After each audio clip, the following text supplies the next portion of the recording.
নমস্কার বন্ধুরা, সোমা কিচেন বাংলায় সবাইকে স্বাগত। আশা করছি আপনারা সবাই খুব ভালো আছেন। আজ আমি শেয়ার করতে চলেছি দারুণ স্বাদের একটি মাছের রেসিপি, সর্ষে পমফ্রেট। যারা নানা রকম মাছ খেতে পছন্দ করেন তারা খুব সহজেই এই রেসিপি বানিয়ে নিতে পারবেন। আমি খুব সহজ পদ্ধতিতে বানিয়ে আপনাদের কাছে শেয়ার করব। সম্পূর্ণ ভিডিওটি দেখার জন্য অনুরোধ রইল। আমার চ্যানেলের নতুন বন্ধুদের কাছে অনুরোধ আমার চ্যানেলটিকে সাবস্ক্রাইব করার জন্য, আর ফেসবুক বন্ধুদের কাছে অনুরোধ আমার পেজটিকে ফলো করার জন্য। চলুন দেখে নেওয়া যাক রেসিপিটি। সর্ষে পমফ্রেট বানানোর জন্য এখানে আমি 2 পিস বড় সাইজের পমফ্রেট মাছ নিয়ে নিয়েছি। ভালো করে বেছে নিয়ে ধুয়ে নিয়েছি। এবার আমি নুন হলুদ ভালো করে মাখিয়ে নেব।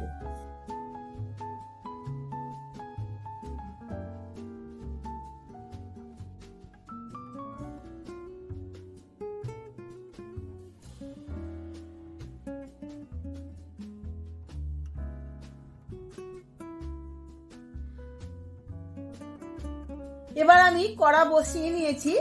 আমি সর্ষের তেলে পুরো রান্নাটা করব, তার জন্য আমি সর্ষের তেল কড়াই দিয়ে দিয়েছি। তেলটা বেশ ভালো করে গরম হয়ে গেছে। এবার আমি মাছগুলো ভেজে নেব।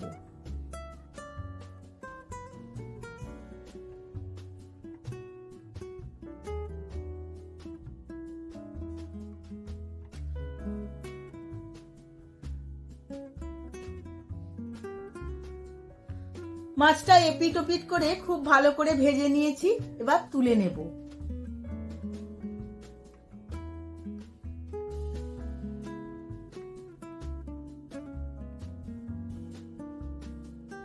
এরপর আরো একটা মাছ এই তেলের মধ্যেই ভেজে নেব।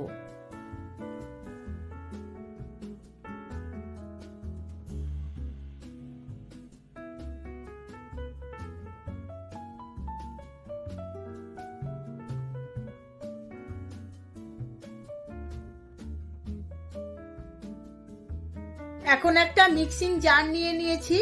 এর মধ্যে আমি 1 চামচ হলুদ সর্ষে, আর 1 চামচ কালো সর্ষে, আর 1 চামচ পোস্ত, তিনটে একসাথে আমি শুকনো গুঁড়িয়ে নেব। উপকরণগুলো আমার শুকনো গুঁড়োনো হয়ে গেছে। এবার দিয়ে দেব 4টে কাঁচা লঙ্কা, 1.5 ইঞ্চি আদা, আর 4-5টা রসুনের কোয়া, আর দেব অল্প একটু নুন, আর দেব অল্প একটু জল। এই সমস্ত কিছু একটা মিহি পেস্ট বানিয়ে নেব। ভাজার তেলের মধ্যে আমি কিছু ফোড়ন দিয়ে দেব। তার মধ্যে একটা শুকনো লঙ্কা আর 1/2 চামচ কালো জিরে। ফোড়নটা আমি তেলের মধ্যে খুব ভালো করে ভেজে নেব। ফোড়নটা ভাজা হয়ে গেছে। এখন দিয়ে দেব আগে থাকতে কেটে রাখা একটা পেঁয়াজ। পেঁয়াজটাও আমি খুব ভালো করে ভেজে নেব। পেঁয়াজটা আমার লাল লাল করে ভাজা হয়ে গেছে। এখন এর মধ্যে দেব 1 চামচ হলুদ গুঁড়ো, 1 চামচ লঙ্কা গুঁড়ো, আর দেব 1 চামচ কাশ্মীরি লঙ্কার গুঁড়ো। এবার সমস্ত কিছু খুব ভালোভাবে পেঁয়াজের সাথে ভেজে নেব। এবার আমি অল্প পরিমাণ জল দিয়ে দেব। জল দিয়েও খুব ভালো করে সবকিছু মিশিয়ে নেব।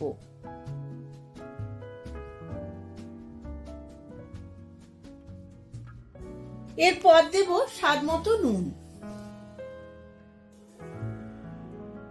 গ্রেভিটা এবার 5 মিনিট ফুটিয়ে নেব। গ্রেভিটা খুব ভালো করে ফুটে গেছে। এবার মাছগুলো একটা একটা করে দিয়ে দেব।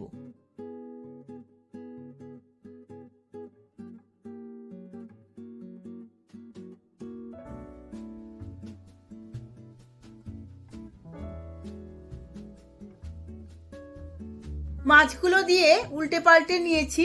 এবার সর্ষে পোস্ত বাটাটা আমি ওপর থেকে দিয়ে দেব। খুব ভালো করে এপিট ওপিট করে মাখিয়ে নেব।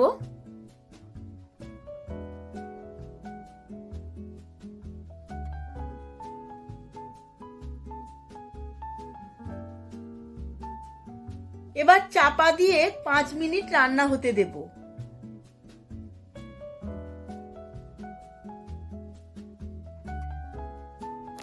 সর্ষে পমফ্রেট রান্নাটা একদম হয়ে গেছে। এবার আমি ওপর থেকে দিয়ে দেব 4-5টা কাঁচা লঙ্কা চেরা, আর দেব অল্প একটু ধনেপাতা কুচো, আর ওপর থেকে দিয়ে দেব 1 চামচ সর্ষের তেল। এবার আমি সার্ভ করে নেব। আমি সার্ভ করে নিয়েছি সর্ষে পমফ্রেট। দারুণ দেখতে লাগছে, খেতে তো খুবই ভালো হয়। এইভাবে আমার মতো করে একবার বাড়িতে বানিয়ে ফেলুন, আর গরম গরম ভাতের সাথে সার্ভ করুন, দেখবেন সবার খুবই ভালো লাগবে। ভিডিওটা যদি ভালো লেগে থাকে প্রচুর প্রচুর লাইক শেয়ার কমেন্ট করবেন। আজ তাহলে আসি, আবার দেখা হবে পরবর্তী ভিডিওতে নতুন কোনো রেসিপি নিয়ে। ধন্যবাদ।